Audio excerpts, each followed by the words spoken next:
तो इस एपिसोड की शुरुआत वहीं से होती है जहां से पिछला एपिसोड खत्म हुआ था, नंबर 2। और हमारे शॉकवैन के अटैक के चक्कर में भाई बुड्ढे का जो घर है ना, वो घर यहाँ पे टूट जाता है। बुड्ढा रोने लग जाता है, ये क्या कर दिया तुमने। हमारी जो नंबर 2 है ना, वो डाउट में आ जाते कि फक किया। जब पहली बार यूं जुओं में मिली थी, ये लौंडा उतना स्ट्रॉन्ग नहीं था जितना स्ट्रॉन्ग है ना आज यहाँ पे बन चुका है। न जाने क्यों यार, कुछ ज़्यादा ही स्ट्रॉन्ग बन गया। इसके सामने तो मैं भी टैलेंटलेस यहाँ पे लग रही हूँ। अपना बुड्ढा भी कहता सुनो मेरी बात भाई, तुमने जो अटैक किया मालूम है ये तुम्हारा पूरा अटैक नहीं था। तुम दम लगा दोगी ना तो और भी बड़ा अटैक कर दोगी, लेकिन मेरी माँ मत करो यार, पहले मेरा घर यहाँ पे टूट गया। मनी मन यहाँ पे सोचते कि हाँ भाई ये बड़ी टैलेंटेड लड़की है, चौथे रैंक की यहाँ पर है, पूरा दम लगा देगी ना तो शाओक्वेन को आसानी से हरा देगी। लेकिन शाओक्वेन भी किसी से कम नहीं है, प्लस उसका ये जो गोल्डन बॉडी है, ये गोल्डन बॉडी तो बड़ा हार्ड यहाँ पर है, मानना पड़ेगा। इसका गोल्डन बॉडी कुछ ज़्यादा जल्दी जल्दी से नहीं बढ़े जा रहा है क्या, इतना भी जल्दी यहाँ पे बढ़ना नहीं चाहिए। मनी मन हमारा मेन कट्टा भी सोचता है यहाँ हमारे बीच में अगर तगड़ी लड़ाई हो जाएगी भाई, मेरे जीतने के चांसेस बिल्कुल भी ना है, लेकिन मैं आसानी से भी नहीं हारूंगा अपनी इस गोल्डन बॉडी के चक्कर में। क्योंकि मोंग शेंशु ने मुझे ना अपना ब्लड यहाँ पे दिया, और मोंग शेंशु भी वो मोंग थे जिन्होंने ये गोल्डन बॉडी सीखा था एकदम हाई लेवल पे ले जाकर। 7 दिन का टाइम लगेगा, और 7 दिन के अंदर जो पूरा ब्लड है ना मैं अच्छे से रिफाइन कर लूँगा अपनी बॉडी में, यानी 7 दिन के अंदर मैं इस टेक्निक को कुछ ज़्यादा ही अच्छे से मास्टर यहाँ पे कर लूँगा। अगर ये अभी भी लड़ना चाहती है तो मैं तो लड़ने को तैयार हूँ, लेकिन वो लड़ने के बारे में नहीं सोचती कि भाई मुझे किस बात का गुस्सा है कि ये जिंदा था, इसने मुझे नहीं यहाँ पे बताया, और मैंने इसको धमकी दिया कि मैं बाकी सबको बता दूंगी तू नंबर 3 है। अगर मैंने ये किया तो ये भी मेरे बारे में सब कुछ यहाँ पे बता देगा कि भाई यूज हुओं में मैं क्या क्या यहाँ पे करती थी, जिससे देखा जाए तो मेरा भी नुकसान होगा, बदनामी भी होगा। और ये कह रहा था कि ये भी बता देगा कि मैं इसके बच्चे की माँ बनने वाली हूँ। इस कुत्ते का भरोसा नहीं है, शायद ये बता भी दे। इसके लिए अपना मुंह शांत रखती हूँ, दोनों को फायदा यहाँ पर है। अपना बुड्ढा भी कहता है क्या हुआ, शांत हो गई, नहीं लड़ना क्या, अगर नहीं लड़ना तो मत लड़ो, चलो बढ़िया है। और मैं तो एक बुढ़ा आदमी हूँ भाई, मैं तुमको क्या रख लूँगा, जाओ ये शाओक्वेन के घर में रह लो। नंबर 5 भी वहीं पर रह रही है, वो भी कहती है अच्छा ऐसी बात है क्या, ओके ठीक है। हमारा मेन कहता भी लाइक एक सेकंड भाई, मेरा घर यहाँ पर है, कोई अनाथ आश्रम नहीं है। पहले नंबर 5 आ गई, अब नंबर 2 भी यहाँ पे आ जाएगी। वो भी सोचती चलो यार लौंडा सही है, इसके घर पे रह लूँगी तो घर का रहना का भी हो जाएगा, प्लस जो मुझे डेड बॉडी मिली है डेड बॉडी दिखा दूंगी। इसलिए कहती चलो मुझे जो नंबर 5 है ना, नंबर 5 से मिलना है। हमारे मेन कैरेक्टर को तो बुढ़े पे गुस्सा आता है कि बुढ़ा कहीं का, नंबर 5 को भी इसने भेजा था और ये नंबर 2 को भी यही भेज रहा है। भाई साला अपने घर पर नहीं रखता, मेरे घर का राशन पानी ख़त्म करवाने के चक्कर में बुढ़ा मनी मन सोचता चलो यार ये जो स्ट्रगल यहाँ पर है इंसान वाला सेट और हेवन वाला सेट यानी ह्यूमन सेट और अर्थ सेट का, जैसे ये खत्म होगा ना भाई मैं तो यहाँ से निकल जाऊंगा। जा ही रहते हैं तभी हमारा मेन कैरेक्टर भी कहता मियाउजेन, नाम सुनो ना, वो भी कहते जनरल ली मियाउजेन, पूरा नाम यहाँ पे बोल। ये भी कहता है पूरा नाम जो सीनियर रहते वो रहते वो उन सबको बोला जाता है। अरे तू तो अपनी दोस्त यहाँ पर है, चलो यार तुम भी ना, मुझे तुमसे 2-4 सवाल पूछना है। वो भी कहती पूछना तो साले। हमारा मेन कैरेक्टर भी कहता साला अरे ये क्या बोले जा रही हो। हियर नंबर 5 बेचारी घूम गई थी, हमने जाके उसको बचाया था, तो मालूम है कैसे। ये भी कहती यार कुछ गए थे तुम लोग, ये गए थे वो गए थे, मुझे क्या पता यार, बस मैंने इतना सुना है, मुझे तो ये भी नहीं पता था कि तू जिंदा है, तो ये कैसे पता चलेगा। हमारा मेन कैरेक्टर भी कहता मैं तुमको बताता हूँ, हम लोग एक तुम के दर यहाँ पे पहुँच गए थे, अगर मेरा अनुमान यहाँ पे गलत ना हो, वो जो तुम है ना ह्यूमन सेट के किसी बंदे का होगा। ये भी कहती ह्यूमन सेट का। हमारा मेन कैरेक्टर भी कहता या ऐसे ह्यूमन सेट के बंदे का जो स्ट्रॉन्ग बनना चाहता था, लेकिन फिर हालत ख़राब हो गई। पूरी कहानी डिटेल में समझा देता है। तो ये भी कहती है या मुझे याद है मेरी मास्टर ने बोला भी था कि ये जो ह्यूमन सेट है ना, ह्यूमन सेट के जो बंदे रहते हैं जब वो दूसरे रैंक पे चल जाते हैं तो पहले रैंक पे जाने के लिए उनको मेहनत यहाँ पे करना पड़ता है, ये सब यहाँ पे करना पड़ता है, जिसके चक्कर में कई बार ना उनकी मौत भी हो जाती है। हमारा मेन कैरेक्टर भी कहता है तुम्हारा हेवनली सेट का क्या। ये भी कहती है हेवनली सेट का हमें कुछ भी नहीं, हमको दुनिया में जो भी फीलिंग है ना सारी फीलिंग को यहाँ पे भुला देनी पड़ती है। हमारा मेन कैरेक्टर भी कहता है यार लेकिन तुमको देख के तो नहीं लगता, तुमको धीरे धीरे किसी न किसी चीज़ में इंटरेस्ट यहाँ पे आ ही जाता है, तुम्हारा फीलिंग किसी चीज़ से जा नहीं रहा। ये भी कहती है क्योंकि मैं थोड़ी सी रह रही यहाँ पर हूँ, न जाने क्यों। मैंने अपनी मास्टर से भी पूछा कि बताओ ना यार हेवनली सेट वालों का नहीं होता लेकिन तो भी मेरा हो रहा है, क्या रीज़न है। उसने भी मुझे कुछ बताया ही नहीं, मुझे परफेक्ट तरीके से पता भी नहीं। हमारा मेन कैरेक्टर मनी मन सोचता है कि जो हेवनली सेट है उनका काम है भाई दुनिया में जो भी फीलिंग है सब यहाँ पे बुला दो, और जो ह्यूमन सेट है उसका है कि भाई जो भी फीलिंग है सारी फीलिंग अपना लो, यानी एकदम उल्टा, जिसके चक्कर में हमेशा इनके बीच में झगड़ा होता रहता था। लेकिन मुझे लगता है खाली यही एक रीज़न नहीं है, और कोई एक बड़ा डीप रीज़न यहाँ पर है जिसके बारे में इसको भी नहीं पता, तो मुझे कैसे पता चलेगा। बाद में घर पे आ जाते हैं, और जैसे घर पे आते ना नंबर 5 छुटकी को ज्ञान देना चाहती थी, कल्टीवेशन करवाना चाहती थी, लेकिन छुटकी भुक्कड़ बस खाना खाए जा रही है। वो भी कहती ज़्यादा खाना मत खा, काम पे ध्यान दे। ये भी कहती वाओ दीदी मेरा पेट भर गया, बाकी तुम खा लो। भाई दीदी भी उतनी भुक्कड़, वो कहती लाओ लाओ शुक्रिया। उतने में जैसे देखती है हमारे मेकअप को कूद पड़ती है कि भैया तुम चले आए क्या।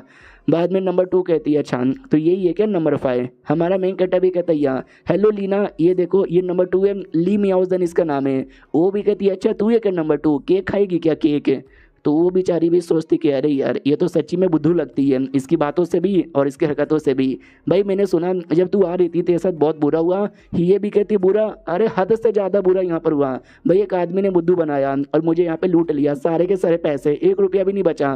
फिर मैं मजदूर यहाँ पे बन गई, मजदूरी का काम यहाँ पे करने लगी। लेकिन बाद में किसी ठरकी आदमी ने मेरी इज्जत लूटने की कोशिश की। वो तो भी इतनी स्ट्रॉन्ग यहाँ पे थी तो मैंने अपने आप को यहाँ पे बचा लिया। और भाई सैड हो गई, कुछ करने को नहीं है, बैठ कर रो रही थी। तो किसी को लगा मैं भिखारी यहाँ पर हूँ तो उसने मुझे 2 रुपया दे दिया। मुझे लगा सही है यार पैसे मिलते रोने से, तो रोड पे बैठ के रोने लगी। भाई थोड़े पैसे कमा लिए थे पेट भरने के लायक। तो नंबर 2 भी लाइक अबे यार ये क्या क्या बेचारी ने झेला। उतने में बच्ची का ध्यान जाता है भूत पर। वो कहती है दीदी यार तुम कितनी सुंदर हो। वो भी कहती है सुंदर, मैं घोस्ट हूँ, घोस्ट खा जाऊंगी हो। तो ये भी कहती घोस्ट कौन सी मिठाई का नाम है। नंबर 2 भी कहती सुनो ना यार मुझे एक डेड बॉडी यहाँ पे मिली है, प्लस उसकी आत्मा को भी मैंने निकाला है, लेकिन पता नहीं वो डेड बॉडी किसकी है क्योंकि सर कटा हुआ है, तुम कुछ बता सकते हो क्या। ये भी कहते दिखाओ। तो डेड बॉडी निकाल के दिखाती है। वो कहती ये देखो डेड बॉडी। हमारा मेन कट्टा भी कहता है तुमने बोला आत्मा भी है, आत्मा निकालो। आत्मा निकाला जाता है। आत्मा सेम डायलॉग वापा से बोल रहा था जो डायलॉग वो पहले कह रहा था। ये भी कहती पता नहीं क्या डायलॉग यहाँ पे बोल रहे हैं क्या ना भाई। आत्मा का चेहरा भी क्लियर नहीं है और अनुमान से लगता है शायद 2 महीने पहले इसकी मौत हुई होगी। हमारा मेन कट्टा भी कहते क्या 2 महीने, फिर तो बहुत ज़्यादा लेट हो गया। वो भी कहती है सच्ची में कोई और तरीका नहीं है कुछ पता लगाने का। हमारा मेन कट्टा भी कहता है यार मुझे चेक करने दो। तो वो डेड बॉडी को चेक करने लग जाता है और कहता है शायद ये बंदा नॉर्थन एरिया से आया है। तो नंबर 2 भी कहते क्यों, तुम ऐसा क्यों लगता है। हमारा मेन कट्टा भी कहता है क्योंकि इसकी बॉडी ध्यान से देखो, जैसे इसका कलर है, जैसा बॉडी का सब कुछ यहाँ पर है, तो मुझे ऐसा लगता है शायद ये नॉर्थन एरिया से आ सकता है क्योंकि नॉर्थन एरिया के जो लोग हैं ना वो लोग ऐसे हैं। लेकिन मैं क्लियर नहीं बोल सकता क्योंकि चेहरा कटा हुआ है और आत्मा का चेहरा भी क्लियर तरीके से यहाँ पे दिखाई नहीं दे रहा। एक और रीज़न यहाँ पर है, तुम उसका हाथ यहाँ पे देखो और हाथ में जो उंगली है ना भाई इंडेक्स फिंगर, उसको यहाँ पे ध्यान से देखो। तुम्हें देख के लगता नहीं हो वो वेपन चलाता है। तो भूत भी कहती कौन सा वेपन। तो नंबर 2 कहती है एक सेकंड, तीर कमान। तीर कमान ना, क्योंकि तीर कमान चलाने पे इंडेक्स फिगर पे ज़्यादा जोर जाता है। हमारा मेन कट्टा भी कहता है यार ये एक तीरंदाज यहाँ पर है, तीरंदाज यहाँ पे करता है। तो भूत भी कहती है तो उसमें क्या हो गया, तुमने बोला कि तीरंदाज है तो नॉर्थन एरिया से होगा। भाई यहाँ का भी कोई बंदा हो सकता है, आर्मी का भी कोई मेम्बर हो सकता है ना। हमारा मेन कट्टा भी कहता है यार हो भी सकता है, लेकिन ये हमारे आर्मी का मेम्बर लगता नहीं। आर्मी का मेम्बर होता तो शायद मैं पहचान यहाँ पे जाता। और नॉर्थन एरिया में ही है जो इतने कमाल कमाल के तीरंदाज यहाँ पे रहते हैं, तो हाईली चांस है कि शायद ये नॉर्थन एरिया का ही हो। और ये चैप्टर यहीं पे ख़त्म हो जाता है। और देखते हैं इसकी डेड बॉडी के पीछे का जो केस है उसके पीछे कोई कॉम्प्लिकेटेड मामला होगा या कोई सिंपल मामला होगा। और मैंने बोला ना डेड बॉडी को देखते ही हमारा मेकअप अनुमान यहाँ पे लगा ही लेगा। देखते और क्या क्या अनुमान लगाता है। मिलते किसी और वीडियो में, जब तक के लिए बाय बाय।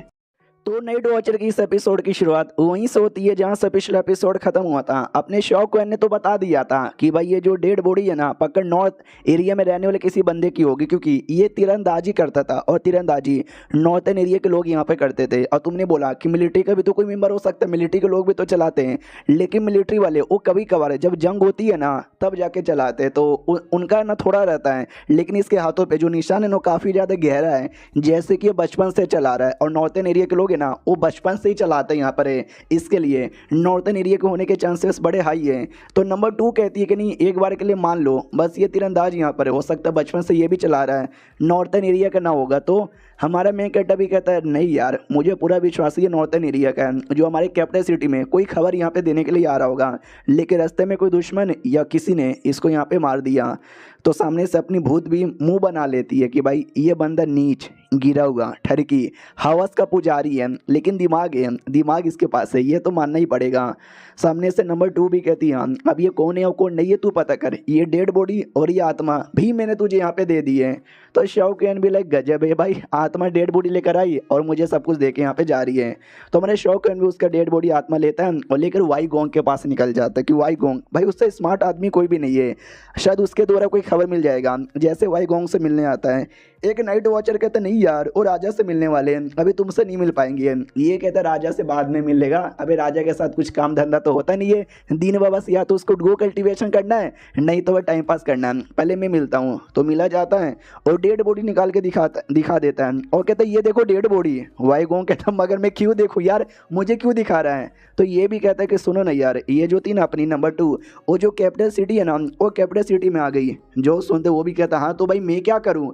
तो शाओकुन कहता पूरी बात तो सुनो। जब वो आ रही थी ना, उससे ये डेड बॉडी यहाँ पे देखी जिसका सर है ना कटा हुआ था और उसने आत्मा भी निकाल लिया। तो वो भी कहता आत्मा निकाल के दिखाओ। हमारा मैं कहता आत्मा निकाल के दिखाता है और आत्मा वो सेम डायलॉग यहाँ पे बोले जा रहा है कि भाई खून खराबा हो रहा है, बहुत ही ज़्यादा दूर, मुसीबत है, बचा लो। तो वाई गोंग भी कहता है एक सेकंड, तुमको कुछ सबूत मिला क्या। हमारा मेन कैरेक्टर भी कहता है यहाँ मुझे कुछ अनुमान यहाँ पे लग रहा है कि ये नॉर्थन एरिया कोई मेंबर है और अभी नॉर्थन एरिया में तो जंग है और नॉर्थन एरिया के अंदर ही किंग जेंगबाई लड़ाई कर रहा है। तो बेसिकली वहाँ से शायद खबर देने के लिए आया, लेकिन रास्ते में किसी ने इसको मार यहाँ पे दिया। मुझे तो यही लगता है और ऐसा कुछ कन्फर्म मैं नहीं कह सकता हूँ। जो सुनते वो भी कहते कि अच्छा ऐसी बात है क्या, कि तो तुमको ऐसा लगता है कि नॉर्थन एरिया में जहाँ पे किंग जेंगबाई है कुछ गड़बड़ है। ये भी कहते यहाँ गड़बड़ यहाँ पे हो सकता है, हम कुछ कह नहीं सकते हम। हालांकि भाई हमको कोई खबर वबर यहाँ पे नहीं मिली है क्योंकि हमारे जासूस है ना वो दुनिया के कोने कोने में है, नॉर्थन एरिया में भी है, लेकिन नॉर्थन एरिया से अभी तक कोई खबर नहीं आई है। तो वाई गोंग भी कहते नहीं, नॉर्थन एरिया से मैंने थोड़े से निकाल लिए, जो क्या बोलते हैं ईस्टर्न एरिया है ना वहाँ पे लगा दिया है। तो शाओ क्लैन के दिमाग में डाउट भी आता है, ईस्टर्न एरिया वहाँ पे तो विच गॉड क्लैन रहती है, तो ये उनके पीछे पड़ा हुआ है क्या, उनके पीछे क्या कितने बंदे लगा रहा है। हाँ तो मुझे बताओ आपका क्या विचार है। वो भी कहता है कि वेल मेरा क्या विचार है, अभी मुझे राजा के पास जाना है, राजा से मिलना है। एक काम करो, ये जो डेड बॉडी है ना, डेड बॉडी तुम भेज दो, क्योंकि वो जो मिनिस्टर जनरल यहाँ पर आया ना नॉर्थन एरिया से, उसको लेकर कुछ मीटिंग करना है और ये डेड बॉडी भी नॉर्थन एरिया के बंदे की है। अगर राजा के सामने मैंने बात यहाँ पे रखी ना तो हमको पक्का कोई ना कोई सबूत यहाँ पे मिल ही जाएगा। और ये जो लड़की नंबर 2 यहाँ पर आई है उसको थोड़ा संभल के रहने को बोलो, डेंजर में भी बढ़ना आ सकती है। शाओ क्लैन कहता है वो डेंजर में आएगी, मगर किसके डेंजर में। वाई गोंग कहता है डेंजर कुछ भी हो सकता है, कुछ बोले तो कुछ भी। फॉर एग्जाम्पल के लिए कोर्ट, यानी भाई राजा या फिर राजा के कोई बंदा या कोई मिनिस्टर, उनमें से भी कोई अटैक करवा सकता है, नहीं तो बाहर के उसके कोई दुश्मन यहाँ पर वो लोग भी अटैक करवा सकते हैं। बस संभल के रहने को बोलना। और ये जो डेड बॉडी है उसको लेके मेरे साथ महल में आ जाओ। महल में आते हैं, राजा भी कहता चलो सारे मिनिस्टर आ गए, वाई गोंग को छोड़ के मीटिंग यहाँ पे स्टार्ट की जाए। तो नॉर्थन एरिया से भाई जनरल आया है, उसने डिमांड यहाँ पे किया है ढेर सारे अनाज का। तो बोलो यार हम लोग दे या ना दे, 3 लाख चांदी के सिक्के और लगभग 2.5 लाख का अनाज यहाँ पे मांगा है। तो एक मिनिस्टर यहाँ पे था, हाउस होल्ड मिनिस्टर, वो भी कहते वेल यार 3 लाख और प्लस 2.5 लाख का, यानी टोटल 5.5 लाख का उन्होंने सामान यहाँ पे मांगा है, जो थोड़ा नहीं होता, बहुत ही ज़्यादा यहाँ पर होता है। इतना हमारे पास है भी नहीं, अगर हमने इतना दे भी दिया तो बाकी हम लोग कैसे कम से चलाएंगे। तो राजा भी कहता है कि वेल जो बाकी लोग यहाँ पर हम लोगों से थोड़ा थोड़ा कलेक्ट यहाँ पे कर सकते हैं। तो मिनिस्टर भी कहता है यार बाकियों से कलेक्ट करना भी सही नहीं रहेगा, क्योंकि बाकी लोग पहले से गरीब है, उनसे आप ले लोगे तो न जाने और कितना ज़्यादा उनके साथ बुरा हो जाए। उतने में खबर आती है वाई गोंग आ चुका है। तो वाई गोंग को बुलाया जाता है, फिर राजा अपने मीटिंग स्टार्ट करता है। कहता कोई और तरीका बताओ ना यार जिससे हम अच्छे से कर लें।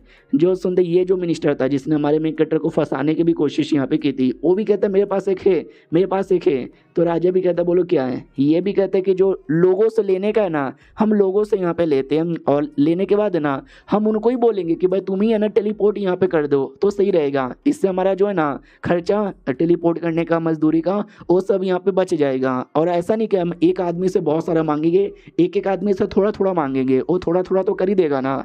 तो राजा भी कहता है ये सही आइडिया है, हमारा भेजने का खर्चा बच जाएगा। वो मिनिस्टर खुश हो जाता वाह, जब मैंने शाओ क्लैन को फंसाया और जब मेरा पोपट यहाँ पर हुआ तो भाई डर लगने लगा मुझे कहीं राजा मेरी बैंड ना बजा दे। लेकिन ये आइडिया देख कर है ना मैं कोई मुसीबत आने नहीं दूंगा। लेकिन दूसरा मिनिस्टर वो मना कर देता है और कहता है नहीं यार क्यों ऐसा किए जा रहे हो। राजा मैंने बोला ना एक तो गरीब मासूम लोग यहाँ पर है, 2 साल पहले से ना बारिश बड़ा कम हो रहा है, उनके पास खाने पीने का अनाज वैसे भी कम है। एक तो उनको ही बोलोगे कि भाई जाओ तुम ही टेलीपोर्ट कर दो, तो ये देखा जाए तो काफ़ी गलत होने वाला है।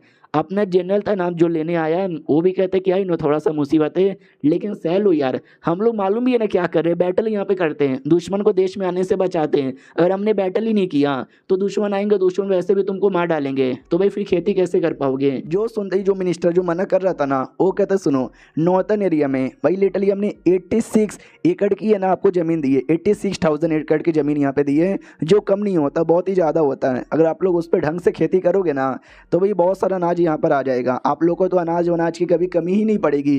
तू भी बेशरम जैसा मुंह उठा के यहाँ पे चले आए। मुझे ऐसा क्यों लगता है कि भाई आप गड़बड़ यहाँ पे कर रहे हो। जो सुनदेव जनरल भी कहता हो मिनिस्टर औकात में रह लो। तुम तो मिनिस्टर हो, चुपचाप देश में बैठे रहते हो। हम सब जो बैटल यहाँ पे करते हैं ना, हमको पता चलती है कि हमने कितनी मेहनत से यहाँ पे की है। किंग जेंग भाई जो इतना मेहनत से लड़े जा रहे, एक भी बैटल यहाँ पे हारे नहीं है तुम जैसे लोग की प्रोटेक्शन करने के लिए। और जब उन्होंने अपनी आर्मी के लिए खाना और थोड़ा सा पैसा क्या मांगा, तुम्हारी जल गई। राजा भी कहता या किंग जेन भाई अच्छा काम कर रहा है, बताओ यार कैसा है वो। जनरल कहते हो बहुत ही सही है, बस अभी यही सामान की कमी है, बस अब जल्दी दिला दो तो भाई हो जाएगा, प्लीज़ यार दिलवा दो।